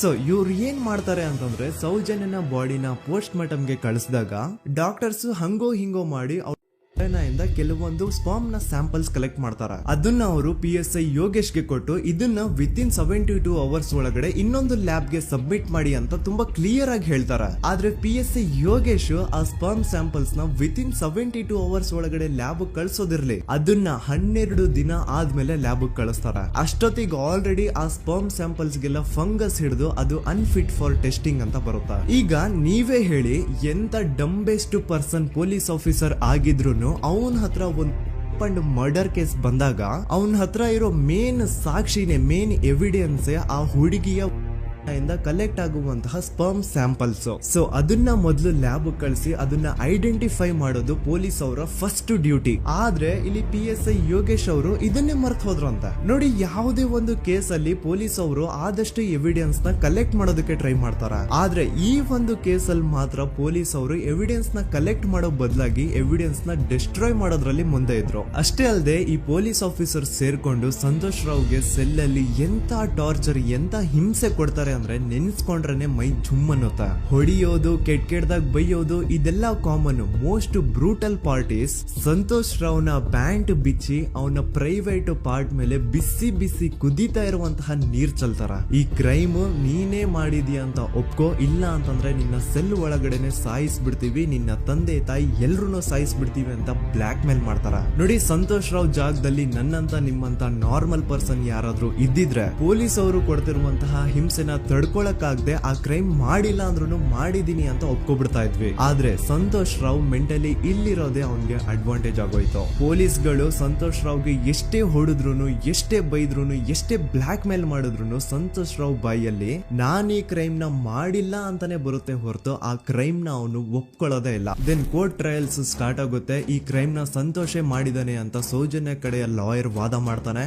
ಅದಕ್ಕೆ ಆಪೋಸಿಟ್ ಆಗಿ ಸಂತೋಷ್ ರಾವ್ ಕಡೆಯಿಂದ ಒಬ್ರು ಲಾಯರ್ ಇಲ್ಲ, ಸಂತೋಷ್ ರಾವ್ ಈ ಕ್ರೈಮ್ ನ ಮಾಡ್ಲಿಕ್ಕೆ ಸಾಧ್ಯನೇ ಇಲ್ಲ ಅಂತ ವಾದ ಮಾಡ್ತಿರ್ತಾರ. ಅಂಡ್ ಕೋರ್ಟ್ ಇಂದ ಆಚೆಗಡೆ ಸಂತೋಷ್ ರಾವ್ ನ ಅಗೇನ್ಸ್ಟ್ ಸ್ಟೂಡೆಂಟ್ಸ್ ಪ್ರೊಟೆಸ್ಟ್ ನಡೆಯುತ್ತೆ, ಪಬ್ಲಿಕ್ ಪ್ರೊಟೆಸ್ಟ್ ನಡೆಯುತ್ತೆ. ಅರೆಸ್ಟ್ ಆಗಿರುವಂತಹ ಸಂತೋಷ್ ರಾವ್ಗೆ ಗಲ್ಲಿಗೇರಿಸ್ರಿ ಅಂತ ಅವ್ರು ಡಿಮ್ಯಾಂಡ್ ಮಾಡ್ತಿರ್ತಾರ. ಸೊ ಹೀಗೆ ಒಂದು 2-3 ವರ್ಷ ಕಳೆದು ಹೋಗುತ್ತಾ. ನಂತರ ಒಂದು ಕೋರ್ಟ್ ಟ್ರಯಲ್ ಅಲ್ಲಿ ಸಂತೋಷ್ ರಾವ್ ಪರವಾಗಿ ಹೋರಾಡ್ತಿದ್ದಂತಹ ಲಾಯರ್ ಯಾಕೆ ಈ ಕೇಸ್ ಅಲ್ಲಿ ಸಂತೋಷ್ ಆರೋಪಿ ಅಲ್ಲ ಅಂತ ಪ್ರೂವ್ ಮಾಡ್ಲಿಕ್ಕೆ ಕೆಲವೊಂದು ಪಾಯಿಂಟ್ಸ್ ನ ಮುಂದೆ ಇಡ್ತಾರ. ಅದೇನಂತಂದ್ರೆ, ಮೊದಲನೇದಾಗಿ ಸಂತೋಷ್ ರಾವ್ ಈ ಕ್ರೈಮ್ ನ ಮಾಡಿದಾನೆ ಅಂತ ಒಬ್ರು ಒಂದು ಐ ವಿಟ್ನೆಸ್ ಇರಲ್ಲ. ಇನ್ನೊಂದೇನು ಅಂತಂದ್ರೆ, ಯಾವೊಂದು ಕಂಡೀಷನ್ ಅಲ್ಲಿ, ಯಾವೊಂದು ಬ್ರೂಟಲ್ ಕಂಡೀಷನ್ ಅಲ್ಲಿ ಸೌಜನ್ಯನ ಬಾಡಿ ಸಿಕ್ಕಿತ್ತೋ ಅದನ್ನ ಗಮನದಲ್ಲಿಟ್ಕೊಂಡು ಸ್ವಲ್ಪ ಪ್ರಾಕ್ಟಿಕಲ್ ಆಗಿ ಥಿಂಕ್ ಮಾಡಿದ್ರೆ ಆ ಒಂದು ಭೀಕರ ಕ್ರೈಮ್ ನ ಒಬ್ನೇ ಮಾಡ್ಲಿಕ್ಕೆ ಸಾಧ್ಯನೇ ಇಲ್ಲ. ಇನ್ನೊಂದು ಪಾಯಿಂಟ್ ಏನು ಅಂತಂದ್ರೆ, ಸೌಜನ್ಯನ ಇಂದ ಪೊಲೀಸ್ ಅವ್ರಿಗೆ ಯಾವುದೇ ಸ್ಪರ್ಮ್ ಸ್ಯಾಂಪಲ್ ಸಿಗ್ಬಾರ್ದು ಅಂತ 6 ಇಂಚು ಅಷ್ಟು ಮಣ್ಣು ಹಾಕಿರ್ತಾರ. ಸೊ ಈಗ ನೀವೇ ಹೇಳಿ, ಮೆಂಟಲಿ ಇಲ್ಲಿರುವಂತಹ ಪರ್ಸನ್ಗೆ ಇಷ್ಟೊಂದು ಬುದ್ಧಿವಂತಿಕೆ ಇರುತ್ತಾ ಅನ್ಕೊಳ್ಳಿ. ಅಷ್ಟೊಂದು ಬುದ್ಧಿವಂತಿಕೆ ಅವ್ನಿಗಿದ್ರೂನು ಆ ಕ್ರೈಮ್ ಮಾಡಾದ್ಮೇಲೆ ಅವನ ಆ ಊರಿಂದ ಓಡ್ ಹೋಗ್ಬೋದಾಗಿತ್ತು. ಆದ್ರೆ ಮತ್ತ್ಯಾಕೆ ಅವನು ಅದೇ ಊರಲ್ಲೇ ಇರ್ತಾನೆ. ಅಂಡ್ ಸೌಜನ್ಯ ಕೊನೆಯದಾಗಿ ಪ್ರಕೃತಿ ಹಾಸ್ಪಿಟಲ್ ಮುಂದ್ಗಡೆಯಿಂದ ನಡ್ಕೊಂಡು ಹೋಗ್ತಾ ಇರ್ಬೇಕಾದ್ರೆ ಆ ಪ್ರಕೃತಿ ಹಾಸ್ಪಿಟಲ್ ನ ಸೆಕ್ಯೂರಿಟಿ ಗಾರ್ಡ್ ನೋಡ್ತಾನೆ. ಅಂಡ್ ಪ್ರಕೃತಿ ಹಾಸ್ಪಿಟಲ್ ನ ಆಚೆಗಡೆ CCTV ಕ್ಯಾಮರಾನು ಇರುತ್ತೆ. ಸಡನ್ಲಿ ಆ CCTV ಫುಟೇಜ್ ಕೂಡ ಕಾಣೆ ಆಗ್ಬಿಡುತ್ತಾ. ಇನ್ನೊಂದೇನು ಅಂತಂದ್ರೆ, ಸೌಜನ್ಯನ ಮರ್ಡರ್ ಆಗಿದ್ದು ನೆಕ್ಸ್ಟ್ ದಿನಾನೇ ಪೊಲೀಸ್ ಅವರು ಆರೋಪಿನ ಹಿಡಿದ್ರು. ಸೊ ಹಾಗಿದ್ದಾಗ ಆ ಕಲೆಕ್ಟ್ ಮಾಡಿರುವಂತಹ ಸ್ಪರ್ಮ್ ಸ್ಯಾಂಪಲ್ಸ್ ನ ಲ್ಯಾಬ್ ಗೆ ಕಳಿಸಿ ಇವನೇ ಆರೋಪಿ ಅಂತ ಕನ್ಫರ್ಮ್ ಮಾಡೋ ಬದಲಾಗಿ ಯಾಕೆ ಪೊಲೀಸ್ ಅವರು ಆ ಸ್ಪರ್ಮ್ ಸ್ಯಾಂಪಲ್ಸ್ ನ ತಮ್ಮ ಹತ್ರನೇ ಇಟ್ಕೊಂಡು 12 ದಿನವರೆಗೂ ಅದಕ್ಕೆ ಫಂಗಸ್ ಹಿಡಿಯೋವರೆಗೂ ಕಾದು ಆಮೇಲೆ ಅದನ್ನ ಲ್ಯಾಬ್ ಕಳಿಸಿದ್ರು. ಅಂಡ್ ಮೇನ್ ಇಂಪಾರ್ಟೆಂಟ್ ಆಗಿ ಸಂತೋಷ್ ರಾವ್ಗೆ ಒಂದು ಗುಪ್ತ ರೋಗ ಇರುತ್ತೆ, ಅದೇ ಫಿಮೋಸಿಸ್ ಅಂತ. ಈ ಕಾಯಿಲೆ ಏನು ಅಂತ ನಾನು ಈ ವಿಡಿಯೋದಲ್ಲಿ ಡೀಟೇಲ್ಡ್ ಆಗಿ ಎಕ್ಸ್ಪ್ಲೈನ್ ಮಾಡ್ಲಿಕ್ಕೆ ಆಗಲ್ಲ. ಜಸ್ಟ್ ತಿಳ್ಕೊಳ್ಳಿ, ಈ ಒಂದು ಕಾಯಿಲೆ ಇರೋರು ಇಂಟಿಮಸಿ ಮಾಡ್ಲಿಕ್ಕೆ ಆಗಲ್ಲ. ಇನ್ ಕೇಸ್ ಮಾಡಿದ್ರು ಅವರು ಸುಖ ಅಲ್ಲ ನರಕ ಕಾಣ್ತಾರ. ಸೊ ಇಷ್ಟೆಲ್ಲ ವ್ಯಾಲಿಡ್ ಪಾಯಿಂಟ್ಸ್, ಇಷ್ಟೆಲ್ಲ ಫ್ಯಾಕ್ಟ್ಸ್ ಕಣ್ ಮುಂದೆ ಇರ್ಬೇಕಾದ್ರೆ ಸ್ಟಿಲ್ ಪೊಲೀಸ್ ಅವರು ಯಾಕೆ ಈ ಕ್ರೈಮ್ ನ ಸಂತೋಷ್ ರಾವೇ ಮಾಡಿದಾನೆ ಅಂತ ಇವನ್ ಹಿಂದೆ ಬಿದ್ದಿದ್ದಾರೆ.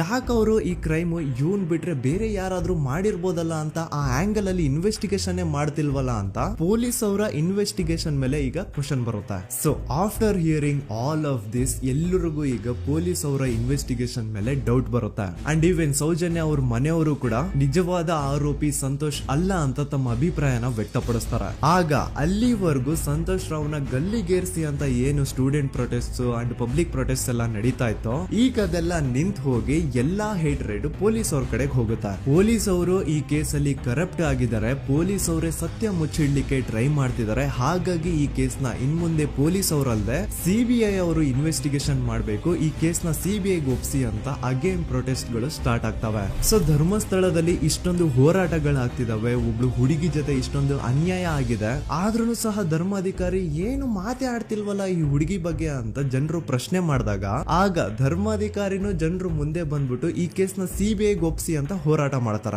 ನಂತರ ಈ ಒಂದು ಕೇಸು ಪೊಲೀಸ್ ಅವರಿಂದ ಸಿಬಿಐ ಕೈಗೆ ಹೋಗುತ್ತೆ. ಸಿಬಿಐ ಕೈಗೆ ಹೋಗಿದ ತಕ್ಷಣ ಇಲ್ಲೇನು ಸತ್ಯ ಹೊರಗ್ ಬಂದಿಲ್ಲ. ಆ ಸಿಬಿಐ ಅವರು 3-4 ವರ್ಷ ಟೈಮ್ ತಗೊಂಡು ಮತ್ತೆ ಈ ಒಂದು ಕೇಸ್ ನ ರೀ ಇನ್ವೆಸ್ಟಿಗೇಷನ್ ಮಾಡ್ತಾರ. ಆದ್ರೆ ಅಲ್ಲೇನು ಇನ್ವೆಸ್ಟಿಗೇಷನ್ ಮಾಡ್ಲಿಕ್ಕೆ ಉಳ್ದೇ ಇರಲ್ಲ. ಆ ಪೊಲೀಸ್ ಅವರು ಅವ್ರ ಕೈಯಲ್ಲಿ ಈ ಕೇಸು ಇದ್ದಷ್ಟು ದಿನ ಎಷ್ಟಾಗುತ್ತೋ ಅಷ್ಟು ಎವಿಡೆನ್ಸ್ ನ ಡಿಸ್ಟ್ರಾಯ್ ಮಾಡ್ಬಿಟ್ಟಿರ್ತಾರ. ಸೊ ಹಾಗಾಗಿ ಅಲ್ಲಿ ಸಿಬಿಐ ಅವ್ರಿಗೆ ಇನ್ವೆಸ್ಟಿಗೇಷನ್ ಮಾಡ್ಲಿಕ್ಕೆ ಏನ್ ಉಳ್ದೇ ಇರಲ್ಲ. ಆದ್ರೂ ಸ್ಟಿಲ್ ಅವರು 3-4 ಇಯರ್ಸ್ ಟೈಮ್ ತಗೊಂಡು ನಂತರ ಫೈನಲಿ ಒಂದು ರಿಪೋರ್ಟ್ ನ ಕೋರ್ಟ್ ಗೆ ಸಬ್ಮಿಟ್ ಮಾಡ್ತಾರ. ಅಂಡ್ ಸಿಬಿಐ ಅವರು ಕೋರ್ಟ್ ಗೆ ಸಬ್ಮಿಟ್ ಮಾಡಿರುವಂತಹ ಆ ಒಂದು ರಿಪೋರ್ಟ್ ಅಲ್ಲಿ ಏನಿತ್ತು ಅಂದ್ರೆ ಸಿಬಿಐ ಇನ್ವೆಸ್ಟಿಗೇಷನ್ ಕನ್ಫರ್ಮ್ಸ್ ದಟ್ ಈ ಒಂದು ಕ್ರೈಮ್ ನ ಸಂತೋಷ್ ರಾವೇ ಮಾಡಿದಾನೆ ಅಂತ. ಆದ್ರೆ ಐರೋನಿ ಈಸ್ ಇದೇ ಒಂದು ರಿಪೋರ್ಟ್ ಅಲ್ಲಿ ಇವ್ರು ಏನ್ ಹೇಳ್ತಾರೆ ಅಂದ್ರೆ ಅವ್ರಿಗೆ ಯಾವುದೇ ತರ ಎವಿಡೆನ್ಸ್ ಸಿಕ್ಕಿಲ್ಲ ಅಂತ. ಯಾಕಂದ್ರೆ ಈ ಸೌಜನ್ಯ ಕೇಸು ಪೊಲೀಸ್ ಅವ್ರ ಕೈಯಲ್ಲಿ ಇದ್ದಾಗ ಪೊಲೀಸ್ ಅವರು ತಮ್ಮ ನಿರ್ಲಕ್ಷ್ಯದಿಂದ ಎಲ್ಲಾ ಎವಿಡೆನ್ಸ್ ನ ಕಳ್ಕೊಂಡ್ಬಿಟ್ಟಿರ್ತಾರ. ಅಂತದ್ರಲ್ಲಿ ಯಾವ ಒಂದು ಆಧಾರದ ಮೇಲೆ ಇವರು ಸಂತೋಷ್ ರಾವೇ ಈ ಕ್ರೈಮ್ ನ ಮಾಡಿದ್ದಾರೆ ಅಂತ ಕ್ವಶನ್ ಮಾಡಿದಾಗ ಸಿಬಿಐ ಅವ್ರ ಕಡೆಯಿಂದ ನೋ ಆನ್ಸರ್. ನೋಡಿ, ಮೊದ್ಲು ಈ ಒಂದು ಕೇಸ್ ನ ಪೊಲೀಸ್ ಅವರು ಇನ್ವೆಸ್ಟಿಗೇಷನ್ ಮಾಡಿ ನಂತರ ಈ ಒಂದು ಕೇಸು ಸಿಬಿಐ ಅವ್ರ ಕೈಗೆ ಹೋಗಿ ಅವರು 3-4 ವರ್ಷ ಟೈಮ್ ತಗೊಂಡು ಇನ್ವೆಸ್ಟಿಗೇಷನ್ ಮಾಡಿ ದೆನ್ ಫೈನಲ್ ರಿಪೋರ್ಟ್ ನ ಕೋರ್ಟ್ ಗೆ ಸಬ್ಮಿಟ್ ಮಾಡೋಷ್ಟ್ರಲ್ಲಿ ಸುಮಾರು 5-6 ವರ್ಷ ಕಳೆದು ಹೋಗಿರುತ್ತೆ. ಅಂಡ್ ಸ್ಟಿಲ್ ಈ ಒಂದು ಕೇಸ್ ಅಲ್ಲಿ ಏನೂ ಕನ್ಕ್ಲೂಷನ್ ಸಿಕ್ಕಿರಲ್ಲ. ಎವ್ರಿ ಇಯರ್ ಸೌಜನ್ಯನ ಬರ್ತ್ಡೇ ಇದ್ದಾಗ ಅಥವಾ ತಿಥಿ ಇದ್ದಾಗ ಅವಳನ್ನ ನೆನೆಸ್ಕೊಂಡು ಅವಳ ಹೆಸರಲ್ಲಿ public protest and student protest ನಡೀತಾನೆ ಇರ್ತವೆ. ಸೊ ಒಂದು ದಿನ ಈ ಒಂದು ಪ್ರೊಟೆಸ್ಟ್ ಗಳ ನ್ಯೂಸ್ ಗಿರೀಶ್ ಮುಟ್ಟಣ್ಣನವರ ಗಮನಕ್ಕೆ ಬರುತ್ತೆ. ಯಾರೀ ಗಿರೀಶ್ ಮುಟ್ಟಣ್ಣನವರ ಅಂದ್ರೆ ಇವರು very honest X police man. ನೀವು ನಂಬಲ್ಲ, ಇವ್ರು ಪೊಲೀಸ್ ಆಫೀಸರ್ ಇದ್ದಾಗ ಪಬ್ಲಿಕ್ ಅಲ್ಲಿ ಒಬ್ಬ MLA ಹೊಡೆದಿರ್ತಾರ. ಅಷ್ಟೇ ಅಲ್ಲ, ಪೊಲೀಸ್ ಡಿಪಾರ್ಟ್ಮೆಂಟ್ ಅಲ್ಲಿ ಕರಪ್ಷನ್ ಇದೆ, ಕರಪ್ಷನ್ ಇದ್ದಿದ್ ಕಡೆ ನಾನ್ ಇರಲ್ಲ ಅಂತ ಹೇಳ್ಬಿಟ್ಟು ತಮ್ಮ ಪೊಲೀಸ್ ಡ್ಯೂಟಿನ ಬಿಟ್ಬಿಟ್ಟು ಈಗ ಸಮಾಜದಲ್ಲಿ ಏನೇ ಅನ್ಯಾಯ ಆಗಿದ್ರು ಅದ್ರ ಅಗೇನ್ಸ್ಟ್ ವಾಯ್ಸ್ ರೈಸ್ ಮಾಡ್ತಿದಾರ. ಸೊ ಈ ಗಿರೀಶ್ ಮುಟ್ಟಣ್ಣನವರಿಗೆ ಸೌಜನ್ಯ ಕೇಸ್ ಬಗ್ಗೆ ಗೊತ್ತಾದಾಗ ಅವ್ರಿಗೆ ಈ ಕೇಸು ತುಂಬಾನೇ ಕಾಡುತ್ತೆ. ಅಲ್ಲ, ಇಷ್ಟೊಂದು ವರ್ಷಗಳಾಗೋಯ್ತು ಆ ಹುಡುಗಿ ಜೊತೆ ಅನ್ಯಾಯ ಆಗಿ, ಸ್ಟಿಲ್ ಈ ಒಂದು ಕೇಸ್ ನ ಕನ್ಕ್ಲೂಷನ್ ಸಿಕ್ತಿಲ್ವಲ್ಲ, ಏನ್ ನಡೀತಿದೆ ಧರ್ಮಸ್ಥಳದಲ್ಲಿ ಅರ್ಥ ಆಗ್ತಿಲ್ವಲ್ಲ ಅಂತ ಈ ಗಿರೀಶ್ ಅವರು ತಮ್ಮ ಹಳೆ ಪೊಲೀಸ್ ಕಾಂಟ್ಯಾಕ್ಟ್ಸ್ ನ ಯೂಸ್ ಮಾಡ್ಕೊಂಡು ಆ ಸೌಜನ್ಯ ಕೇಸ್ ಫೈಲ್ ನ ಒಂದು ಕಾಪಿನ ತಮ್ಮ ಹತ್ರ ತರಿಸ್ಕೋತಾರ. ಆ ಒಂದು ಕೇಸ್ ಫೈಲ್ ಅಲ್ಲಿ ಸೌಜನ್ಯ ಬಗ್ಗೆ ಅಷ್ಟೇ ಅಲ್ಲದೆ ಸಂತೋಷ್ ರಾವ್ ಬಗ್ಗೆನೂ ಇನ್ಫಾರ್ಮೇಶನ್ ಇರುತ್ತೆ. ಅಂಡ್ ಗಿರೀಶ್ ಅವರು ಸಂತೋಷ್ ಬಗ್ಗೆ ಇರುವಂತಹ ಇನ್ಫಾರ್ಮೇಶನ್ ನೋಡ್ತಾ ಇರ್ಬೇಕಾದ್ರೆ ಅವರು ಒಂದು ವಿಷಯನ ನೋಟಿಸ್ ಮಾಡ್ತಾರ. ಅದೇನಂತಂದ್ರೆ ಪೊಲೀಸ್ ಅವರು ಸಂತೋಷ್ ರಾವ್ನ ಬರೀ ಸೌಜನ್ಯ ಕೇಸಲ್ಲಿ ಒಂದೇ ಫಿಟ್ ಮಾಡಿರಲ್ಲ, ಸೌಜನ್ಯ ಸಾಯೋಕ್ಕಿಂತ 20 ದಿನ ಹಿಂದೆ ಧರ್ಮಸ್ಥಳದಲ್ಲೇ ನಡೆದಿರುವಂತಹ ಒಂದು ಕ್ರೈಮ್ ಅಲ್ಲಿನೂ ಸಹ ಸಂತೋಷ್ ರಾವೇ ಆರೋಪಿ ಅಂತ ಮೆನ್ಷನ್ ಮಾಡಿರ್ತಾರ. ಸೊ ಸೌಜನ್ಯ ಕೇಸ್ ಬಿಟ್ಟು ಆ ಇನ್ನೊಂದು ಕೇಸ್ ಯಾವ್ದು, ಅದಕ್ಕೂ ಸಂತೋಷ್ಗೂ ಏನ್ ಸಂಬಂಧ, ಅದ್ರಲ್ಲಿ ಯಾಕೆ ಸಂತೋಷ್ನ ಪೊಲೀಸ್ ಅವರು ಫಿಟ್ ಮಾಡಿದ್ರು ಅಂತ ಪ್ರತಿಯೊಂದು ಹೇಳ್ತೀನಿ. ಆದ್ರೆ ನಾನಿಲ್ಲಿ ಯಾರ್ದೂನು ರಿಯಲ್ ನೇಮ್ಸ್ ನ ಬಳಸಲ್ಲ. ಯಾಕಂದ್ರೆ ಮುಂದೆ ಕೇಸಲ್ಲಿ ತುಂಬಾ ದೊಡ್ಡ ಪವರ್ಫುಲ್ ವ್ಯಕ್ತಿಗಳ ಹೆಸರುಗಳು ಬರ್ತವೆ. ಅಂಡ್ ನನ್ ವಿಡಿಯೋ ಯೂಟ್ಯೂಬ್ ಇಂದ ಡಿಲೀಟ್ ಆಗೋದು ನನ್ಗೆ ಇಷ್ಟ ಇಲ್ಲ. ಹಾಗಾಗಿ ನಾನಿಲ್ಲಿ ಯಾರ್ದೂನು ರಿಯಲ್ ನೇಮ್ಸ್ ನ ಬಳಸ್ತಿಲ್ಲ. ಬಟ್ ಯಾರ ಬಗ್ಗೆ ಹೇಳ್ತಿದ್ದೀನಿ ಅಂತ ಒಂದ್ ಸ್ವಲ್ಪ ನೀವೇ ಅರ್ಥ ಮಾಡ್ಕೊಳ್ಳಿ. ನೋಡಿ, ಧರ್ಮಸ್ಥಳದಲ್ಲಿ ಮಾಫಿಯಾ ಕೈಂಡ್ ಆಫ್ ನಡೆಸ್ತಿರುವಂತಹ ಒಂದು ವೆರಿ ಪವರ್ಫುಲ್ ಗೌಡ್ರು ಕುಟುಂಬ ಇದೆ. ಇವ್ರ ಹತ್ರ ಬೇಜನ್ ಆಸ್ತಿ, ಬೇಜನ್ ದುಡ್ಡು, ಬೇಜನ್ ಪವರ್, ಬೇಜನ್ ಇನ್ಫ್ಲೂಯೆನ್ಸ್ ಎಲ್ಲಾನು ಇದೆ. ಆ ಊರಲ್ಲಿ ಈ ಗೌಡ್ರು ಕುಟುಂಬದ್ದು ಎಷ್ಟೊಂದು ಕಂಟ್ರೋಲ್ ಇದೆ ಅಂತಂದ್ರೆ ಅವ್ರನ್ನ ಎದುರು ಹಾಕೊಳ್ಳೋರೆ ಯಾರು ಇಲ್ಲ. ಅಂಡ್ ಈ ಒಂದು ಗೌಡ್ರು ಕುಟುಂಬ ಒಂದು ಪ್ರೈವೇಟ್ ಟ್ರಸ್ಟ್ ಹೆಸರಲ್ಲಿ ಒಂದು ವೆರಿ ಪಾಪ್ಯುಲರ್ ದೇವಸ್ಥಾನನ ಸುಮಾರು ವರ್ಷಗಳಿಂದ ತಲೆ ಮಾರುಗಳಿಂದನೂ ನಡ್ಸ್ಕೊಂಡ್ ಬಂದಿರ್ತಾರ. ಅದೇ ಒಂದು ದೇವಸ್ಥಾನದಲ್ಲಿ 60 ವರ್ಷ ವಯಸ್ಸಾಗಿರುವಂತಹ ನಾರಾಯಣ ಅನ್ನೋ ಒಬ್ಬ ವ್ಯಕ್ತಿ ಮಾವುತನಾಗಿ ಕೆಲಸ ಮಾಡ್ತಿರ್ತಾನೆ. ನಾರಾಯಣ ಅವ್ರ ತಂದೆನೂ ಅದೇ ದೇವಸ್ಥಾನದಲ್ಲಿ ಮಾವುತಾಗಿ ಕೆಲಸ ಮಾಡ್ತಾ ಇದ್ರು, ಅವ್ರ ತಂದೆನೂ ಅದೇ ದೇವಸ್ಥಾನದಲ್ಲಿ ಮಾವುತಾಗಿ ಕೆಲಸ ಮಾಡ್ತಾ ಇದ್ರು. ಸೊ ಹೀಗೆ ತಲೆ ಮಾರುಗಳಿಂದ ಮಾವುತ ಆಗಿನೇ ನಾರಾಯಣನ ಕುಟುಂಬ ಆ ಒಂದು ದೇವಸ್ಥಾನದಲ್ಲಿ ಕೆಲಸ ಮಾಡ್ತಾ ಇರುತ್ತೆ. ಸೊ ಒಮ್ಮೆ ತುಂಬಾ ವರ್ಷಗಳ ಹಿಂದೆ ನಾರಾಯಣ ಅವ್ರ ತಂದೆ ಆ ದೇವಸ್ಥಾನದಲ್ಲಿ ಮಾವುತಾಗಿ ಕೆಲಸ ಮಾಡ್ತಾ ಇರ್ಬೇಕಾದ್ರೆ ಆಗಿನ ದೇವಸ್ಥಾನದ ಧರ್ಮಾಧಿಕಾರಿ ಆ ಮಾವುತನ ಕೆಲ್ಸದ ಮೇಲೆ ಇರುವಂತಹ ನಿಷ್ಠೆ, ಅವನ ನಿಯತ್ತು ಅಂಡ್ ತಲೆಮಾರುಗಳಿಂದ ಅವರು ದೇವಸ್ಥಾನಕ್ಕೆ ಸಲ್ಲಿಸ್ತಿರುವಂತಹ ಸೇವೆನ ಮೆಚ್ಚಿ ಆ ಧರ್ಮಾಧಿಕಾರಿ ಆ ನಾರಾಯಣ ಅವ್ರ ತಂದೆ ಆ ಮಾವುತನಿಗೆ ಒಂದು ಜಮೀನ್ ಕೊಡ್ತಾರೆ ಆಸ್ ಎ ಗಿಫ್ಟ್ ಆಗಿ. ಸೊ ಈಗ ಫ್ಲಾಶ್ ಬ್ಯಾಕ್ ಇಂದ ಒಂದ್ ಸ್ವಲ್ಪ ಮುಂದೆ ಬರುವ 2010-11ರಲ್ಲಿ ಯಾವೊಂದು ಜಮೀನ್ ಆಗಿನ ಧರ್ಮಾಧಿಕಾರಿ ನಾರಾಯಣ ಅವ್ರ ತಂದೆಗೆ ಆಸ್ ಎ ಗಿಫ್ಟ್ ಆಗಿ ಕೊಟ್ಟಿದ್ರು, ಈಗ ನಾರಾಯಣ ಅವ್ರ ತಂದೆ ಸತ್ ಹೋಗಿ ಆ ಒಂದು ಜಮೀನು ನಾರಾಯಣ ಹೆಸರಿಗೆ ಆಗಿರುತ್ತೆ. ಅಂಡ್ ಆಗಷ್ಟೇ ಗೊತ್ತಾಗುತ್ತೆ ಆ ಜಮೀನ್ ವೆರಿ ಆಪೋಸಿಟ್ ಒಂದು ದೊಡ್ಡ ಹೈವೇ ಬರ್ತಿದೆ ಅಂಡ್ ಅದರಿಂದ ಜಮೀನ ರೇಟು 10 ಪಟ್ಟು ಜಾಸ್ತಿ ಆಗುತ್ತೆ ಅಂತ. ಸೊ ಈ ವಿಷಯ ಗೊತ್ತಾಗಿ ನೋಡಿ ದಾನ ಮಾಡದಂತಹ ಧರ್ಮಾಧಿಕಾರಿ ಅಂತೂ ಸತ್ ಹೋದ್ರು, ಆದ್ರೆ ಅವ್ರ ಮುಂದಿನ ಪೀಳಿಗೆ ಅವ್ರಿಗೆ ಈ ಜಮೀನ್ ಮೇಲೆ ಕಣ್ಬಿದ್ದು ನಾರಾಯಣ ಅವ್ರ ಹತ್ರ ಆ ಜಾಗನ ವಾಪಸ್ ಕೇಳ್ತಾರ. ಆದ್ರೆ ನಾರಾಯಣ ಕೊಡಲ್ಲ. ಇಲ್ಲ ನಾನ್ ಯಾಕೆ ಕೊಡ್ಲಿ, ನಮ್ ತಂದೆಯಿಂದ ಸಿಕ್ಕಿರುವಂತಹ ಜಮೀನ್ ಇದು, ನಮ್ ತಂದೆಯ ಕೊನೆ ಗುರುತು ಇದು ನನ್ನ ಹತ್ರ ಇರೋದು, ಸೊ ಇದನ್ನ ನಾನು ಯಾವುದೇ ಕಾರಣಕ್ಕೂ ಬಿಟ್ಕೊಡಲ್ಲ ಅಂತ ಆ ಗೌಡ್ರು ಕುಟುಂಬನ ನಾರಾಯಣ ಎದುರು ಹಾಕೋತಾರ. ಆಗ ಗೌಡ್ರು ಕುಟುಂಬದವ್ರಿಗೆ ಕೋಪ ಬಂದು ಅವ್ರೇನ್ ಮಾಡ್ತಾರೆ ಅಂದ್ರೆ ನಾರಾಯಣ ಮನೆಗೆ ನೀರಿನ ಸಪ್ಲೈ ಇರುತ್ತಲ್ವಾ ಅದನ್ನ ಬಂದ್ ಮಾಡ್ತಾರ, ಎಲೆಕ್ಟ್ರಿಸಿಟಿ ಸಪ್ಲೈನು ಕಟ್ ಆಫ್ ಮಾಡ್ತಾರ, ಊರಲ್ಲಿರುವಂತಹ ಎಲ್ಲಾ ಚರಂಡಿಗಳನ್ನ ಕ್ಲೀನ್ ಮಾಡಿ ಆ ಕಸ ಏನಿರುತ್ತೋ ಅದನ್ನ ತಂದು ನಾರಾಯಣ ಮನೆ ಮುಂದೆ ಹಾಕ್ತಾರ. ಇಷ್ಟೇ ಅಲ್ಲ, ನಾರಾಯಣ ಅವ್ರ ಹೆಂಡತಿ ಮಕ್ಕಳು ಎಲ್ಲಾದ್ರೂ ಆಚೆ ಹೋಗ್ತಾ ಬರ್ತಾ ಇದ್ರೆ ಅವ್ರನ್ನ ಕೆಟ್ಟದಾಗ ಬೈಯೋದು, ಹೊಡ್ಕೊಳ್ಳೋದು, ಬಡ್ಕೊಳ್ಳೋದೆಲ್ಲ ಮಾಡ್ತಿರ್ತಾರ. ಇಷ್ಟೆಲ್ಲ ಆಗ್ತಾ ಇದ್ರು ಸ್ಟಿಲ್ ನಾರಾಯಣ ಮಾತ್ರ ಆ ಜಾಗನ ಬಿಟ್ಕೊಡಲ್ಲ. ಆ ಜಾಗದ್ಗೋಸ್ಕರ ನೀನ್ ಬೇಕಿದ್ರೆ ಇದನ್ನೆಲ್ಲ ಸಹಿಸ್ಕೊಂಡಿರಪ್ಪ, ನಮ್ ಕೈಲಂತೂ ಆಗಲ್ಲ ಅಂತ ನಾರಾಯಣನ ಹೆಂಡತಿ ಮಕ್ಕಳು ಅವನ್ನ ಬಿಟ್ಟು ಬೇರೆ ಊರಿಗೆ ಹೋಗ್ಬಿಡ್ತಾರ. ಈಗ ಮನೆಯಲ್ಲಿ ನಾರಾಯಣ ಅಂಡ್ 45 ವರ್ಷ ವಯಸ್ಸಿರುವಂತಹ ನಾರಾಯಣ ಅವ್ರ ತಂಗಿ ಯಮುನಾ ಅವ್ರು ಮಾತ್ರ ಇಬ್ರೇ ಇರ್ತಾ ಇದ್ರು.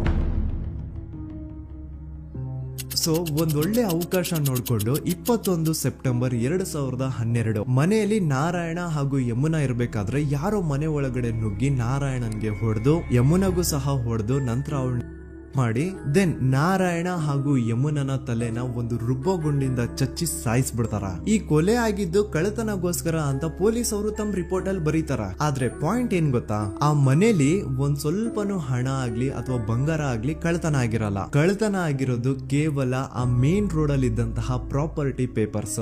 ಎಂತ ಕೋಇನ್ಸಿಡೆನ್ಸ್ ನೋಡಿ, ಯಾವ ಒಂದು ಜಮೀನಿನ ಪತ್ರ ನಾರಾಯಣ ಮನೆಯಿಂದ ಕಳ್ಳತನ ಆಗಿದ್ವೋ ಅದೇ ಒಂದು ಜಮೀನಲ್ಲಿ 10 ವರ್ಷ ಆದ ನಂತರ ಒಂದು ದೊಡ್ಡ ಹೋಟೆಲ್ ಸ್ಥಾಪನೆ ಆಗುತ್ತೆ ಅಂಡ್ ಆ ಹೋಟೆಲ್ ನ ಇನಾಗ್ರೇಷನ್ ಗೆ ಚಿಕ್ಕ ಗೌಡ್ರು ಬರ್ತಾರ. ಸೊ ಈಗೇನು ನಾರಾಯಣ ಹಾಗೂ ಯಮುನನ ಕೊಲೆ ಆಗಿದ್ಯೋ ಇದಾಗಿದ್ದು 20 ದಿನ ಆದ್ಮೇಲೆ ಸೌಜನ್ಯ ಜೊತೆ ಅಂತ ನಿರ್ದಯ ಘಟನೆ ಆಗಿದ್ದು. ಸೊ ಪೊಲೀಸ್ ಅವರು ಸೌಜನ್ಯ ಕೇಸ್ ಅಲ್ಲಿ ಸಂತೋಷ್ ರಾವ್ನ ಫಿಟ್ ಮಾಡೋದಲ್ದೆ ಈ ಒಂದು ನಾರಾಯಣ ಹಾಗೂ ಯಮುನಾ ಕೇಸ್ ಅಲ್ಲೂ ಸಹ ಸಂತೋಷ್ ರಾವ್ನೆ ಫಿಟ್ ಮಾಡಿರ್ತಾರ. ಇಲ್ಲಿ ಡೇಟ್ಸ್ ನ ಸ್ವಲ್ಪ ನೆನ್ಪಿಟ್ಕೊಳ್ಳಿ. ನಾರಾಯಣ ಹಾಗೂ ಯಮುನನ ಕೊಲೆ ಆಗಿದ್ದು 21 ಸೆಪ್ಟೆಂಬರ್ 2012 ಅಂಡ್ ಸಂತೋಷ್ ರಾವ್ ಧರ್ಮಸ್ಥಳಕ್ಕೆ ಬಂದಿದ್ದು 9 ಅಕ್ಟೋಬರ್ 2012, 20 ದಿನ ಆದ್ಮೇಲೆ. ಸೊ ನಾರಾಯಣ ಹಾಗೂ ಯಮುನನ ಕೊಲೆ ಆದಾಗ ಊರಲ್ಲೇ ಇಲ್ದೆ ಎಲ್ಲೋ ಶೃಂಗೇರಿಯಲ್ಲಿ ಯಾವುದೋ ಒಂದು ಹೋಟೆಲ್ ಅಲ್ಲಿ ಕೆಲಸ ಮಾಡ್ತಿದ್ದಂತಹ ಸಂತೋಷ್ ರಾವ್ ಹೇಗೆ ಈ ಒಂದು ಕೇಸಲ್ಲಿ ಆರೋಪಿ ಆಗ್ತಾನೆ? ಸೊ ಇದೇ ಒಂದು ಪಾಯಿಂಟ್ ನ ನೋಟಿಸ್ ಮಾಡಿ ಗಿರೀಶ್ ಮುಟ್ಟಣ್ಣನವರು ಧರ್ಮಸ್ಥಳಕ್ಕೆ ಬಂದು ಸಂತೋಷ್ ನ ಲಾಯರ್ ಜೊತೆ ಡಿಸ್ಕಸ್ ಮಾಡ್ತಾರ.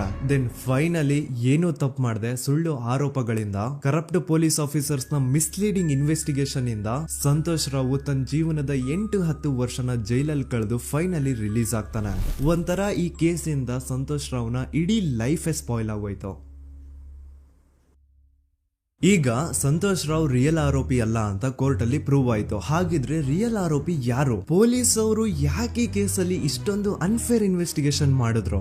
ಯಾರ ರಿಯಲ್ ಹೆಸರನ್ನ ಮುಚ್ಚಿಡ್ಲಿಕ್ಕೆ ಪೊಲೀಸ್ ಆಫೀಸರ್ಸ್ ಈ ಒಂದು ಕೇಸಲ್ಲಿ ಸಂತೋಷ್ ರಾವ್ನ ಸಿಗ್ಹಾಕ್ಸಿದ್ರು? ಇದೆಲ್ಲ ಥಿಂಕ್ ಮಾಡ್ತಾ ಹೋದ್ರೆ ನೋಡಿ ಆ ಊರಲ್ಲಿ ಆ ಪೊಲೀಸ್ ಆಫೀಸರ್ಸ್ ಗೆ ಲಂಚ ಕೊಡೋಷ್ಟು, ಒಂದು ಪೊಲೀಸ್ ಇನ್ವೆಸ್ಟಿಗೇಷನ್ ನ ಸ್ಟಾಪ್ ಮಾಡೋಷ್ಟು ಅಥವಾ ಇನ್ವೆಸ್ಟಿಗೇಷನ್ ನ ಮಿಸ್ಲೀಡ್ ಮಾಡೋಷ್ಟು ಇನ್ಫ್ಲೂಯೆನ್ಸ್ ಆಗ್ಲಿ, ಪವರ್ ಆಗ್ಲಿ ಅಥವಾ ಮನಿ ಆಗ್ಲಿ ಊರಿನ ಗೌಡ್ರು ಹತ್ರ ಮಾತ್ರ ಇದ್ದಿದ್ದು. ಸೊ ಈಗ ಸಂಶಯದ ಮುಳ್ಳು ಗೌಡ್ರು ಕಡೆ ತಿರುಗುತ್ತಾ. ನೋಡಿ ಪೊಲೀಸ್ ಅವರು ಸುಮ್ನೆ ಸಂತೋಷ್ ರಾವ್ನ ನಾರಾಯಣ ಹಾಗೂ ಯಮುನಾ ಕೇಸಲ್ಲಿ ಫಿಟ್ ಮಾಡಿದ್ರು. ಈಗ ಆ ಒಂದು ಕೊಲೆ ಪ್ರಕರಣಕ್ಕೂ ಸಂತೋಷ್ ರಾವ್ಗೂ ಏನು ಸಂಬಂಧನ ಇರ್ಲಿಲ್ಲ. ಹಂಗೆ ಥಿಂಕ್ ಮಾಡಿ ನಾರಾಯಣ ಸತ್ರೆ ಅಥವಾ ಅವನ ತಂಗಿ ಯಮುನಾ ಸತ್ರೆ ಯಾರಿಗ ಅಡ್ವಾಂಟೇಜ್ ಆಗುತ್ತೆ? ಊರಿನ ಗೌಡ್ರಿಗೆ, ಯಾಕಂದ್ರೆ ಅವ್ರಿಗೆ ಜಮೀನ್ ಸಿಗುತ್ತಾ. ಸೊ ಈಗ ನಾರಾಯಣ ಹಾಗೂ ಯಮುನಾ ಕೇಸಲ್ಲಿ ಸಂತೋಷ್ ರಾವ್ ಆರೋಪಿ ಅಲ್ಲ ಅಂತ ಪ್ರೂವ್ ಆದ್ಮೇಲೆ ಹಾಗಿದ್ರೆ ಆ ಕೊಲೆ ಮಾಡದವ್ರು ಯಾರು ಅಂತ ಹಾಗೆ ಥಿಂಕ್ ಮಾಡಿದ್ರೆ ಗಿರೀಶ್ ಮುಟ್ಟಣ್ಣನವರಿಗೆ ಆ ಊರಿನ ಗೌಡ್ರ ಮೇಲೆ ಡೌಟ್ ಬರುತ್ತೆ. ಅದೇ ಒಂದು ಡೌಟ್ ಅಲ್ಲಿ ಗಿರೀಶ್ ಮುಟ್ಟಣ್ಣನವರು ಮಹೇಶ್ ತಿಮ್ರೊಡ್ಡಿ ಅಂತ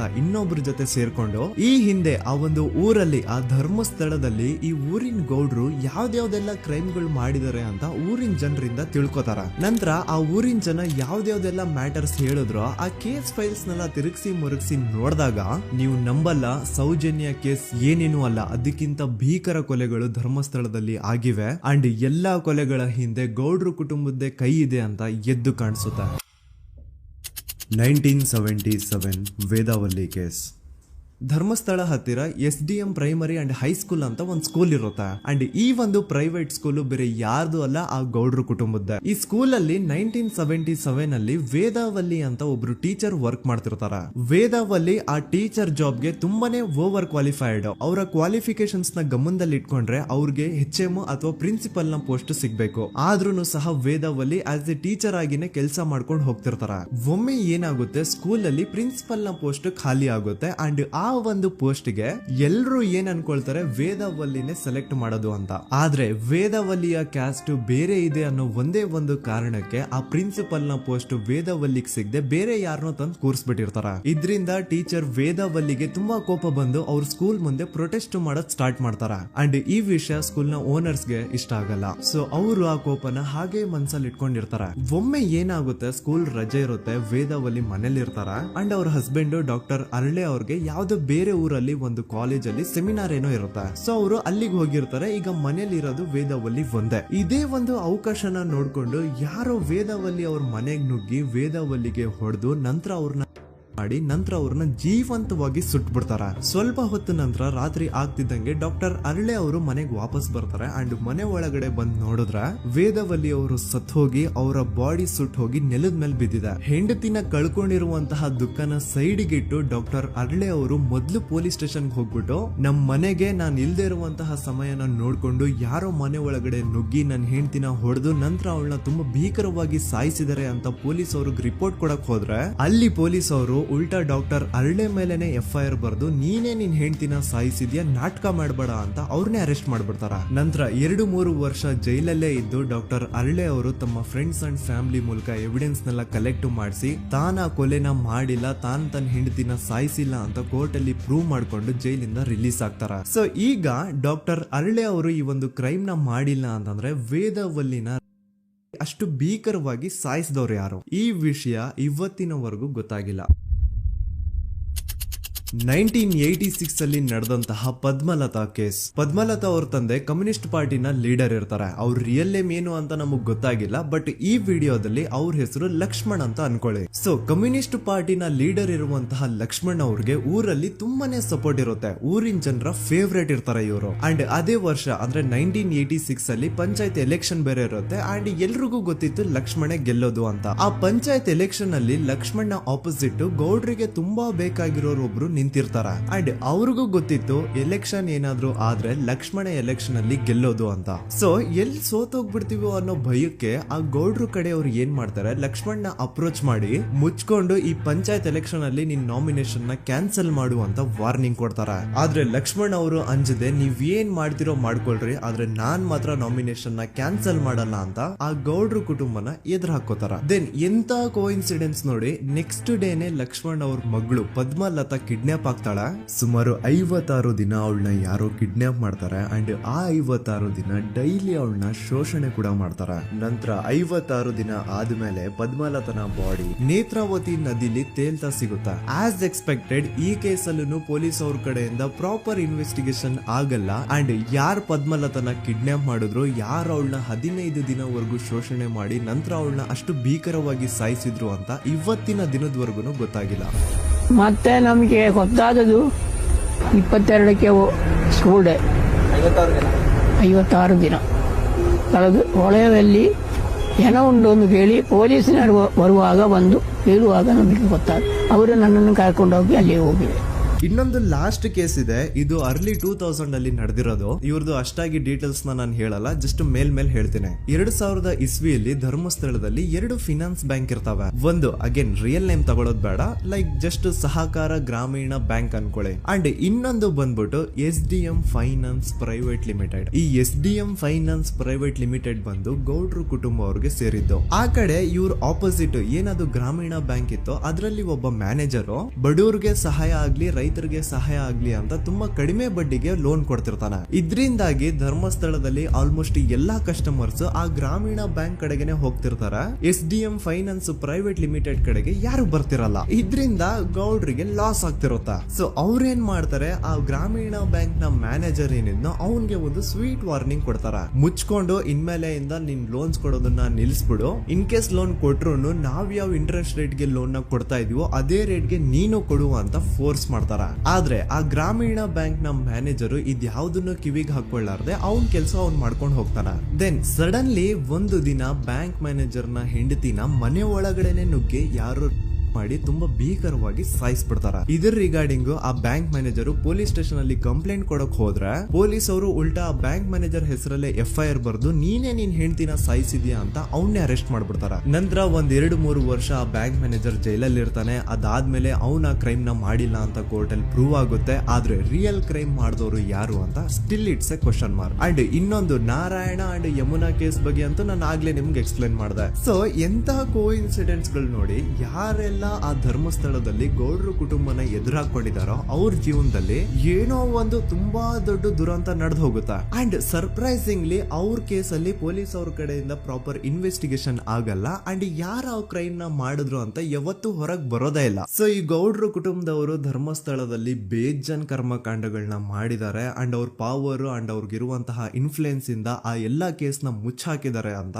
ಮಹೇಶ್ ಹಾಗೂ ಗಿರೀಶ್ ಮುಟ್ಟಣ್ಣನವರ ಹೇಳಿಕೆ ಆಗಿದೆ. ಸೊ ಗೌಡ್ರು ಫ್ಯಾಮಿಲಿನ ಟ್ರ್ಯಾಕ್ ರೆಕಾರ್ಡ್ ನೋಡಿದ್ರೆ ಧರ್ಮಸ್ಥಳದಲ್ಲಿ ಒಂದು ಹುಡುಗಿನ ರೇಪ್ ಅಂಡ್ ಮರ್ಡರ್ ಮಾಡಿ ದೆನ್ ಪೊಲೀಸ್ ಅವ್ರಿಗೆ ಲಂಚ ಕೊಟ್ಟು ಇನ್ವೆಸ್ಟಿಗೇಷನ್ ನ ಮಿಸ್ಲೀಡ್ ಮಾಡೋಷ್ಟು ಪವರ್ ಇನ್ಫ್ಲೂಯೆನ್ಸ್ ಈ ಗೌಡ್ರು ಕುಟುಂಬಕ್ಕೆ ಮಾತ್ರ ಇರೋದು. ಈಗ ಸಂತೋಷ್ ರಾವ್ ಅಂತೂ ಸೌಜನ್ಯ ಕೇಸಲ್ಲಿ ಆರೋಪಿ ಅಲ್ಲ ಅಂತ ಪ್ರೂವ್ ಆಯ್ತು. ಹಾಗಿದ್ರೆ ರಿಯಲ್ ಆರೋಪಿ ಯಾರು? ನೆನಪು ಮಾಡ್ಕೊಳ್ಳಿ, 11 ಅಕ್ಟೋಬರ್ 2012 ಸಂಜೆ 5 ಗಂಟೆ ಹಾಗೆ ಬಾಹುಬಲಿ ಬೆಟ್ಟದಲ್ಲಿ ಸಂತೋಷ್ ರಾವ್ ತನ್ನ ಪಾಡಿಗೆ ತಾನು ಸೀನರೀಸ್ ನ ಎಂಜಾಯ್ ಮಾಡ್ಕೊಂಡು ಸುಮ್ಮನೆ ಕೂತಿರ್ಬೇಕಾದ್ರೆ ಅವನ ಹತ್ರ 5 ಜನ ಕಿಡಿಗೇಡಿಗಳು ಬಂದು ಜಗಳ ತೆಗಿತಾರ. ಆ 5 ಜನ ಕಿಡಿಗೇಡಿಗಳು ಯಾರು ಅಂತ ನಾನು ಇಲ್ಲಿವರೆಗೂ ನಿಮ್ಗೆ ಹೇಳಿಲ್ಲ. ಸೊ ಅವರು ಬೇರೆ ಯಾರು ಅಲ್ಲ, ಚಿಕ್ಕ ಗೌಡ್ರು ಮಗ ನಿಶಾಂತ್ ಜೈನ್ ನ ವೆರಿ ಕ್ಲೋಸ್ ಫ್ರೆಂಡ್ಸ್. ಅವ್ರ ದಣಿ ಮಾಡಿರುವಂತಹ ಕ್ರೈಮ್ ಅಲ್ಲಿ ಬೇರೆ ಯಾರನ್ನಾದ್ರೂ ಸಿಗಿಸ್ಬೇಕಲ್ಲ ಅಂತ ಇವ್ರು ಬಕ್ರ ಹುಡುಕ್ತಾ ಇರ್ಬೇಕಾದ್ರೆ ಆಗ ಇವ್ರಿಗೆ ಸಿಗೋದೆ ಸಂತೋಷ್ ರಾವ್. ಅಗೇನ್ ಇನ್ನೊಂದು ಎಂತ ಕೋಇನ್ಸಿಡೆನ್ಸ್ ನೋಡಿ, ಸಂತೋಷ್ ರಾವ್ ಸೌಜನ್ಯ ಕೇಸಲ್ಲಿ ಅರೆಸ್ಟ್ ಆದ ನಂತರ